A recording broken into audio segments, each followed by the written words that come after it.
ತಗೊಳ್ಳಿ ಇನ್ನೊಂದು ನಮ್ದೊಂದು ತಗೊಳ್ಳಿ.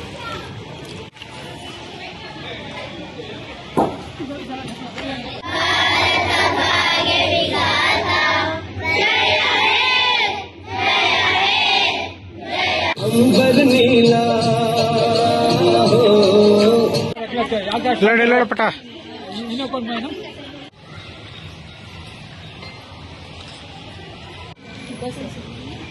नहीं अभी नहीं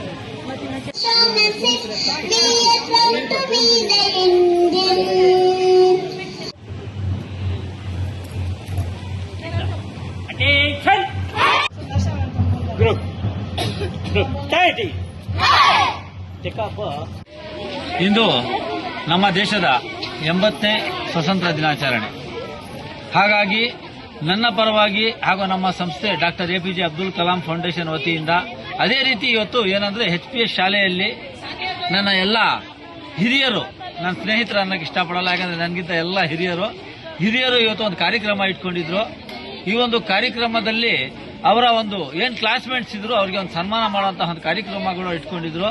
ಅದೇ ರೀತಿ ಇವತ್ತು ಈ ಒಂದು HPS ಶಾಲೆಯ ಮಕ್ಕಳ ಪರವಾಗಿ ಹಾಗೂ ಶಿಕ್ಷಕಿಯರ ಪರವಾಗಿ ಎಲ್ಲ ಪೋಷಕರ ಪರವಾಗಿ ನಾಡಿನ ಸಮಸ್ತ ಜನತೆಗೆ ಹಾಗೂ ನಮ್ಮ ದೇಶದ ಎಲ್ಲ 140 ಕೋಟಿ ಜನಕ್ಕೆ ನಮ್ಮ ದೇಶದ 80ನೇ ಸ್ವತಂತ್ರ ದಿನಾಚರಣೆಯ ಶುಭಾಶಯಗಳನ್ನು ತಿಳಿಸುತ್ತಾ, ನಾನು ವಿಶೇಷವಾಗಿ ಏನಂದ್ರೆ ಈ ಒಂದು ಸಂದರ್ಭದಲ್ಲಿ ನಿಮ್ಮ ಮಾಧ್ಯಮದ ಮುಖಾಂತರ ಒಂದು ಮಾತನ್ನು ಹೇಳಕ್ಕೆ ಇಷ್ಟಪಡ್ತೇನೆ. ಏನಂದ್ರೆ ನಮ್ಮ ಸರ್ಕಾರ ಈಗಾಗಲೇ ನಾನು ಭಾಷಣದಲ್ಲಿ ಕೂಡ ಹೇಳಿದೆ, ವಿಶೇಷವಾಗಿ ಒತ್ತು ಕೊಡಬೇಕಾಗಿರೋದು ಶಿಕ್ಷಣಕ್ಕೆ ಮತ್ತು ಆರೋಗ್ಯಕ್ಕೆ.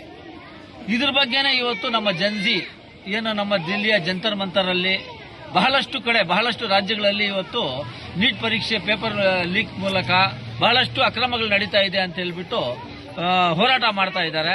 ದಯವಿಟ್ಟು ಇವತ್ತೇನಂದ್ರೆ ರಾಜ್ಯದಲ್ಲಿ ಸರ್ಕಾರಿ ಶಾಲೆಗಳು, ಅದು ಉರ್ದು ಶಾಲೆ ಆಗಿರಬಹುದು, ಕನ್ನಡ ಶಾಲೆ ಆಗಿರಬಹುದು, ಇವತ್ತು ಮುಚ್ಚುವಂತ ಒಂದು ಹಂತಕ್ಕೆ ತಲುಪಿದೆ. ಹಾಗಾಗಿ ಸರ್ಕಾರ ಇವತ್ತು ಏನು ನಮ್ಮ ರಾಜ್ಯದ ಮುಖ್ಯಮಂತ್ರಿಗಳು ಸನ್ಮಾನ್ಯ ಶ್ರೀ DK ಶಿವಕುಮಾರ್ ಸಾಹೇಬರು ಹಾಗೂ ನಮ್ಮ ಶಿಕ್ಷಣ ಸಚಿವರು ಇದ್ರ ಬಗ್ಗೆ ಗಮನ ಹರಿಸಬೇಕು. ರಾಜ್ಯದಲ್ಲಿ ಇವಾಗ ನಾವೆಲ್ಲರೂ ಉರ್ದು ಶಾಲೆಗಳಲ್ಲಿ ಓದಿರೋರು ಎಲ್ಲರೂ ನಾವು ಈ ಮಟ್ಟಕ್ಕೆ ಬೆಳೆದು ಇವತ್ತು ಬಂದಿದ್ದೀವಿ. ದಯವಿಟ್ಟು ಎಲ್ಲರ ಹತ್ರ ಹಣ ಇಲ್ಲ. ಇವತ್ತು ಜನಗಳಲ್ಲಿ, ರೈತರಲ್ಲಿ, ಬಹಳಷ್ಟು ಬಡವರಲ್ಲಿ ತೊಂದರೆ ಇದೆ, ಹಣದ ಕೊರತೆ ಇದೆ. ಯಾಕಂದ್ರೆ ಸಂಪಾದನೆ ಕಡಿಮೆ, ಖರ್ಚು ಜಾಸ್ತಿ ಬರ್ತಾ ಇದೆ. ದಯವಿಟ್ಟು ರಾಜ್ಯ ಸರ್ಕಾರ ಸರ್ಕಾರಿ ಶಾಲೆಗಳನ್ನು ಪುನರುಜ್ಜೀವನ ಮಾಡಿ ಅದಕ್ಕೆ ಒಳ್ಳೆ ಏನ್ ಬೇಕಾಗಿರುವಂತಹ ಅನುಕೂಲಗಳು ಮಾಡಿಕೊಡಿ.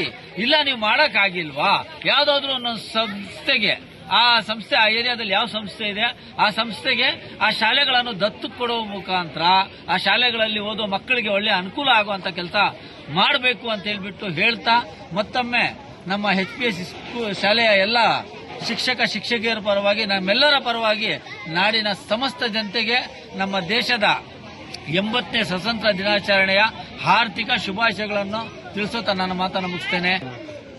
ನೋಡಿ, ಈಗ ಏನಿದೆ ಅಂದ್ರೆ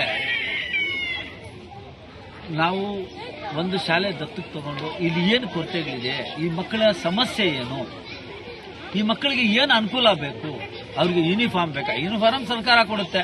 ಈಗ ನೋಡಿ, ಒಂದು ಯೂನಿಫಾರ್ಮ್ ಕೊಡ್ತಾರೆ, ಮಕ್ಕಳು ಚಿಕ್ಕ ಸಣ್ಣ ಪುಟ್ಟ ಮಕ್ಕಳು ಅವರು ಒಂದು ಯೂನಿಫಾರ್ಮ್ ಅಲ್ಲಿ ಸಾಲಲ್ಲ, ಅವ್ರಿಗೆ ಯೂನಿಫಾರ್ಮ್ ಕೊರತೆ ಇದೆಯಾ, ಬುಕ್ಸ್ ಕೊರತೆ ಇದೆಯಾ. ಈಗ ಬಹಳಷ್ಟು ಕಡೆ ಏನಾಗಿದೆ ಅಂದ್ರೆ ಮಕ್ಕಳು ಕಂಪ್ಯೂಟರ್ ಕಲಿಯೋಕ್ಕೆ ಬಹಳ ಬೇಸರ ಪಡ್ತಾರೆ. ಯಾಕೆ ಅಂದ್ರೆ ಮನೆಯಲ್ಲಿ ಕಂಪ್ಯೂಟರ್ ಇರಬೇಕು, ಇಲ್ಲ ಶಾಲೆಯಲ್ಲಿ ಕಂಪ್ಯೂಟರ್ ಇರಬೇಕು, ಬೇರೆ ಕಡೆ ಹೋಗ್ಬಿಟ್ಟು ಅಯ್ಯೋ ಯಾಕಪ್ಪ ಹೋಗ್ಬೇಕು ಅನ್ಕೊಂತಾರೆ. ಹಾಗಾಗಿ ಶಾಲೆಯಲ್ಲಿ ಮಕ್ಕಳಿಗೆ ಕಂಪ್ಯೂಟರ್ ಇರಬೇಕು, ಅಲ್ಲಿ ಬೇಕಾಗಿರುವಂತಹ ಸಾಮಗ್ರಿಗಳು ಬೇಕು, ಕುತ್ಕೊಳ್ಳೋಂಥ ಒಂದು ಸ್ಟೂಲ್ಗಳು ಬೇಕು, ಅವ್ರಿಗೆ ಡೆಸ್ಕ್ಗಳು ಬೇಕು. ಶಿಕ್ಷಕರು ಕೂಡ ಏನು ಶಿಕ್ಷಕಿಯರಿದ್ದಾರೆ ಅವ್ರಿಗೂ ಬೇಕಾಗಿರುವಂತಹ ಎಲ್ಲ ಸಾಮಗ್ರಿಗಳು ಕೊಟ್ಟರೆ ಅವ್ರು ಒಳ್ಳೆಯ ಶಿಕ್ಷೆ ಕೊಡ್ತಾರೆ.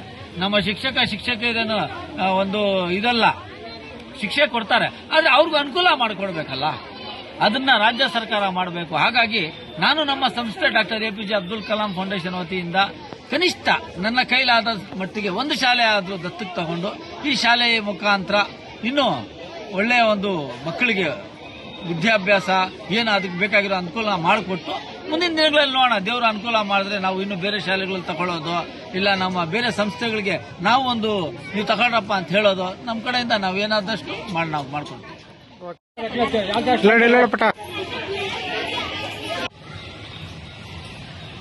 अगर जब बच्चा